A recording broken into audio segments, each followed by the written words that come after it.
Hello everyone, welcome back to my YouTube channel Mountain Glimpses में फिर से स्वागत है आप सभी लोगों का। तो कैसे हैं आप सभी लोग? मेरी इस खुशी का रीज़न आप सभी लोगों को पता लग गया होगा कि क्यों मैं इतनी ज़्यादा खुश हूँ। हम लोगों को पूरी साल जिसका इंतज़ार था पिछले साल से कुछ महीनों से, वो दिन आ गया है और इतनी प्यारी बर्फ़ गिर रही है ना। और आप जो मैं बोल रही हूँ ना उसके साथ साथ मेरे चलने की आवाज़ भी सुनो। बर्फ़ पे जब चलते हैं तो कितनी प्यारी आवाज़ आती है। बहुत ही मज़ा आ रहा है और बहुत ज़्यादा हैवी स्नोफॉल हो रही है। तो ये पिछले कल ही गिरी थी, तो मैं आपको बता रही थी ये हमारे इस महीने के आखिरी दिन 31 जैन को साल की पहली बर्फ़ गिरी है। खुशी की बात है हम लोगों के लिए। तो मेरे को तो इतना अच्छा फील हो रहा है ना, सीरियसली बोलूँ। और मैं इस दिन का बहुत दिनों से इंतज़ार कर रही थी, मतलब 1 महीना हो गया था मेरे को। मैं ये सोच रही थी तक बर्फ़ नहीं गिरती मैं तब तक रोडू नहीं जाऊँगी, क्योंकि मेरे को आप लोगों से बर्फ़ से रिलेटेड ब्लॉग शेयर करने थे। ये दिन आ गया है और आप लोगों की विशेस की वजह से भी और आप लोगों की सपोर्ट की वजह से भी ये दिन आया है। वो ठंड भी है बहुत और लाइट भी जा सकती किसी भी टाइम पे। तो अभी तो बहुत बर्फ़ गिर रही है, मेरे को बहुत एंजॉय करना है। और मैं आपको एक बार दिखाती हूँ स्नोफॉल होते हुए, बहुत सुंदर लगता है। ये देखिए कितना सुंदर लग रहा है ना। It's very awesome. इस व्लॉग में मैं आप लोगों को एक बार व्यू दिखाती हूँ। वैसे 30 तारीख की रात को बर्फ़ हुई थी, तो जब मैंने सुबह देखा तो बहुत ही प्यारा दिख रहा था मौसम तो क्या वाइट बिल्कुल। तो मैं आपको वो वीडियो दिखाती हूँ एक बार। तो मुझे लगता है मेरे को अंदर जाना पड़ेगा, बहुत गिर रही है बर्फ़। Oh my god. Okay bye. तो बाय तो क्या, पहले आप लोगों को उस क्लिप को देखिए फिर व्लॉग स्टार्ट करते हैं।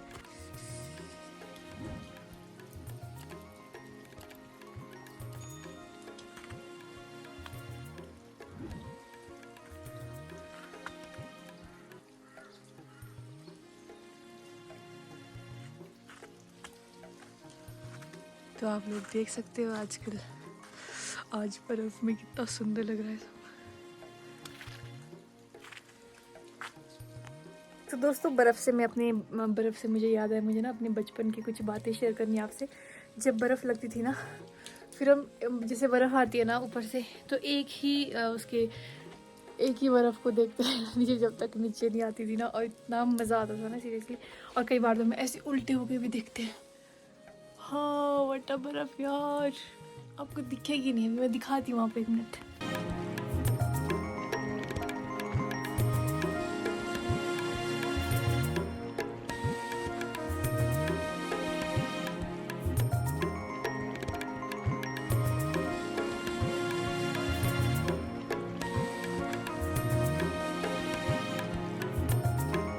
तो कैसा लगा आप लोगों को ये 20 सेकंड का सफ़र बर्फ़ के साथ, जो कि बहुत ही प्यारा है। तो अभी तो जैसे स्नोफॉल होता है ना हमारे हिमाचल में, तो अभी हम लोग कुछ काम नहीं कर सकते हैं। जो हमारी जनरेशन की है वो तो बस रील बना सकती है, रील बनाएंगे। ओके, तो इन चीज़ों में बहुत ऐसे टाइम पे बहुत प्यारी रील बनती है। तो मैं भी सोच रही हूँ क्यों ना मैं भी एक रील बनाऊँ मस्त सी। तो अभी लाइट तो है, मैं फ़ोन चार्ज कर लेती हूँ पहले, फिर देखते हैं इस व्लॉग में क्या क्या होता है आप लोगों के लिए। दोस्तों अभी मैं हूँ किचन में। जैसे कि मैंने आप लोगों को बताया था बाहर बर्फ़ लग रही है, तो हम इस वक्त कुछ भी काम नहीं कर सकते हैं। तो हिमाचलियों के लिए सबसे बड़ी बात होती है किचन में बैठे रहना, आग सेकना और नई नई डिशेस बनाना। तो डिशेस से मुझे याद आया, मुझे मम्मा ने बताया कि यहाँ पे हमारे पास ना एक पुराना एक अनाज मैंने निकाला था। तो वो मैंने शायद बचपन में ट्राई किया होगा, आई थिंक, मेरे को याद भी नहीं है वो। भी मम्मा ने मुझे बोला कि ये मतलब खा ले, अच्छी चीज़ होती है। तो वो मैं चीज़ आपको बताती हूँ क्या चीज़ है। एक्चुअली वो चीज़ होती है जौ का सत्तू। जौ का सत्तू हमारी लैंग्वेज में उसको एगलाथू बोलते हैं। जी हाँ, एगलाथू बोलते हैं। और वो जौ को पीस के बनाया जाता है। तो मैं, ओ माय गॉड, लाइट चली गई। लाइट ने आज ना सुबह से दिमाग ख़राब करके रखा है, आ रही जा रही है। अब सोचो कितना इतना दिमाग ख़राब हो जाता है। मैं आपको बोल रही थी इगलाथू बोलते हैं उसको, और उसको नॉर्मल लैंग्वेज में बोलते हैं जौ का सत्तू। तो वो जौ का ही नहीं बनता है, वो मक्की का भी बनता है, चने का भी बनता है, पीस के बनाते हैं। तो वो बहुत ही अच्छा होता है, बहुत हेल्दी भी होता है वो। तो मैं आप लोगों को दिखाती हूँ। उसके लिए मुझे लाइट का वेट करना पड़ेगा पहले, तभी शूट कर पाऊँगी फिर अच्छे से दिखेगा ना, वरना ऐसे ही ख़राब मज़ा नहीं आएगा। तो आज के इस व्लॉग में उसकी फुल डिटेल दूंगी, मैं कुछ बताऊंगी कैसे बनता है, कैसे खाना है, कैसे उस कब खाना है, उसकी टाइमिंग, सब कुछ। तो चलिए मिलते हैं जब लाइट आती है। ओके सो दोस्तों, लाइट आ गई है और ये 5 सेकंड में लाइट आ गई है, तो मुझे बहुत ज़्यादा खुशी हो रही है। तो मैं सबसे पहले निकाल देती हूँ। मम्मा ने कहा रखा है हमारा एक ग्लास यहाँ रखा है मम्मा ने। मुझे ना पहले शायद कैमरा सेट करना चाहिए, खैर छोड़ो। पहले मैं आप लोगों को बता देती हूँ, आप इसको या दूध के साथ भी खा सकते हो और चाय के साथ भी खा सकते हो। तो मैं सोच रही हूँ क्यों ना मैं इसे दूध के साथ ट्राई करूँ, चाय के साथ तो मैं ऑलरेडी कर चुकी हूँ try. So here's the milk. ये मुझे गर्म करना पड़ेगा, थोड़ा सा ही करना पड़ेगा। तो दोस्तों मैं तब तक आपको इसे खोल के दिखाती हूँ। एक तो मेरे पास कैमरा मैन नहीं है, ऊपर से मुझे कैमरा एंगल का भी बहुत चापे पड़ जाते हैं। ओह माय गॉड, एक मिनट ना, मैं आपको बैक कैमरे से दिखाती हूँ इसको, तभी मज़ा आएगा देख के। देखो दोस्तों, ये इस तरह से होता है, बिल्कुल पाउडर सा बन जाता है जौ को पीस के। तो ये जो है ना हमारे पुराने टाइम में यूज़ होता था। पुराने टाइम में कैसे कि ये हमारे दादाजी के टाइम पे, मतलब अभी भी होता है, बट अब क्या है ना, आज के टाइम में अब थोड़ा हमारा जो पुराना अनाज है उससे थोड़ा दूर होते जा रहे हैं लोग। बट ऐसा नहीं होना चाहिए, जहाँ तक मुझे लगता है आने वाली जनरेशन को भी इसके बारे में पता होना चाहिए। जैसे कि मैंने आज ही ट्राई किया ना, ये बहुत ज़्यादा यमी होता है सीरियसली।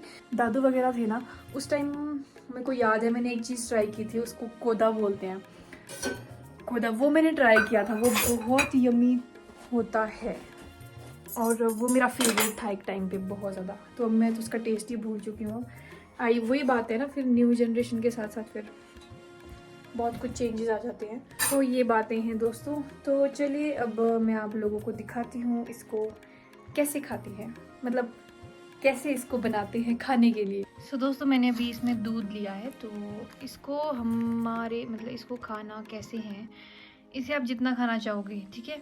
तो इसे मिक्स करना है इसमें। मैं इसमें 2 चम्मच लूँगी, 2 चम्मच, चलो 2 पूरी, 1 आधी लेती हूँ। ओके, तो अब क्या है ना, इसे मिक्स करना है। ये बिल्कुल लिक्विड में होना चाहिए, लिक्विड फॉर्म में आना चाहिए। ये ऐसे ऐसे ऐसे करते रहना है इसको दोस्तों, इसे मिक्स करते रहना है जब तक ये बिल्कुल लिक्विड सा ना हो जाए, लाइक क्रीमी जैसा। मैं आपको दिखाऊंगी कैसा। तो चलिए मैं तब तक आप लोगों को बताती हूँ। इसका सबसे अच्छा खाने का टाइम होता है सुबह खाली पेट, ठीक है। मैं अभी इसलिए खा रही हूँ क्योंकि मुझे बहुत टेस्टी लग गया है ये, मैंने आज ही ट्राई किया है ये, तो मैं सोच रही हूँ मैं इसे कल से कंटिन्यू करूँ। तो सुबह खाली पेट खाने से ये बहुत हेल्दी रहता है और इससे बहुत सारे बेनिफिट्स भी होते हैं। बेनिफिट्स कैसे, आपका जो यूरिक एसिड है वो कम हो जाता है, ठीक है। और हमारी जो किडनियाँ वो भी ठीक रहती है, हेल्दी रहती है। हमारी जो हार्ट से रिलेटेड प्रॉब्लम है वो भी, उससे भी हमें काफ़ी छुटकारा मिलता है। मैंने ये सर्च किया था, मुझे बिल्कुल भी पता नहीं था इसके बारे में, तो मुझे थोड़ी बहुत जो लाइंस मैंने पढ़ी थी वो मुझे याद है, वो मैं शेयर कर रही हूँ। बाकी आप स्क्रीन पे देखना इसके क्या क्या बेनिफिट्स है, मैं वो ज़रूर मेंशन करूँगी स्क्रीन पे, आप देख सकते हो। सो ये बनने ही वाला है।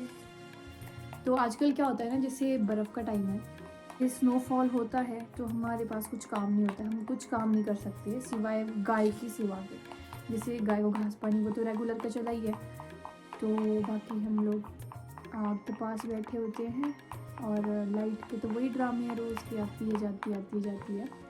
तो पहले के टाइम में क्या होता है, जैसे कज़न वगैरह आते थे ना, तो हम लोग क्या है कार्ड्स खेलते थे। एक गेम होती थी उसमें चूड़ा। तो मुझे कमेंट बॉक्स में बताना आप लोगों को इस गेम के बारे में पता है, अगर पता है तो ये भी बताना आप लोग कौन कौन खेलते हो और कौन सी फेवरेट गेम है आप लोगों की, ठीक है। तो हमारी फेवरेट थी चूड़ा, हम इतना खेलते थे। और जब मैं मामू के घर जाती थी ना, उस टाइम भी बहुत खेलते थे, मतलब सारे, मतलब ऐसे इकट्ठे करे मेरे मामू के ना, तो सारे जितने भी हैं सब खेलने आते थे। और जो चूड़ा बनता था उससे हम लोग उसको हम पनिश करते थे, बहुत सारे डेयर मिलते थे उसको भी। तो दोस्तों ये इस तरह से बन गया है, देखो आप देख सकते हो कैसा क्रीमी सा बन गया ये। और इतनी अच्छी खुशबू आ रही है से यार, माय गॉड। तो जो पहले के टाइम के लोग होते हैं ना, वो इसीलिए हेल्दी, क्योंकि उनके पास अपना अनाज होता है ना, पुराना पुराना, वो सब उस टाइम खाते थे। अब तो ये ढूंढ के भी नहीं मिलती चीज़ें। ये देखो, ये ऐसा बनता है। तो दोस्तों, मैंने आप लोगों को इसके बारे में डिटेल में बता दिया है, ये कैसे खाना है, कब खाना है। तो इसका सबसे अच्छा टाइम है सुबह का, तो आप इसे सुबह ट्राई करना ज़रूर। अगर आप लोग हिमाचल से ही बिलोंग करते हो, अगर आप लोगों को पता है इसके बारे में, तो मुझे कमेंट बॉक्स में बताना कि आप लोगों की साइड इसको क्या बोलते हैं। तो मैंने गूगल से पता किया था, वहाँ पे इसे सत्तू बोलते हैं, मतलब नॉर्मल लैंग्वेज में, और हमारे लैंग्वेज में इसे इगलातू बोलते हैं, जैसे कि मैंने आप लोगों को बताया था। तो ऐसे बहुत से पुराने अनाज है जो हमारी साइड होते हैं अभी भी, बट हम लोग क्या है ना, वही टाइम के साथ साथ हम भूलते जा रहे हैं इन चीज़ों को। तो मुझे ये बहुत बड़ी कमी लगती है, हमारे कल्चर में ये कमी है। वो तो आजकल सोशल मीडिया के द्वारा हम लोग इनकी तरफ ज़्यादा बढ़ते जा रहे हैं, वो पुरानी पुरानी चीज़ें ढूंढ रहे हैं। सोशल मीडिया का होना एक बेनिफिट भी है, सोशल मीडिया की वजह से हम लोग अपने कल्चर की तरफ ज़्यादा प्रमोट होते जा रहे हैं। तो दोस्तों, आज की इस व्लॉग में बस इतना ही था, क्योंकि अभी स्नोफॉल हो रहा है ना बाहर, तो उस वजह से हम बाहर का कोई काम कर नहीं सकते। तो किचन में तो बस इतना ही है, और जैसे कि आप लोगों को पता है, मुझे किचन का काम पसंद नहीं है। तो बस ये एक डिश थी जो मुझे लगा कि आप लोगों को दिखानी चाहिए। तो चलिए, अब मिलते हैं नेक्स्ट व्लॉग में। तब तक अपना ध्यान रखिए, लाइक करें, कमेंट करें और शेयर करें, और सब्सक्राइब करना बिल्कुल भी ना भूलें। और मुझे कमेंट बॉक्स में ज़रूर बताना कि आप लोगों की लैंग्वेज में इसको क्या बोलते हैं, और ये भी बताना कि आप लोगों को ये वीडियो पसंद आई कि नहीं आई। मैं इंजॉय करती हूँ तब तक स्नोमैन। Bye bye.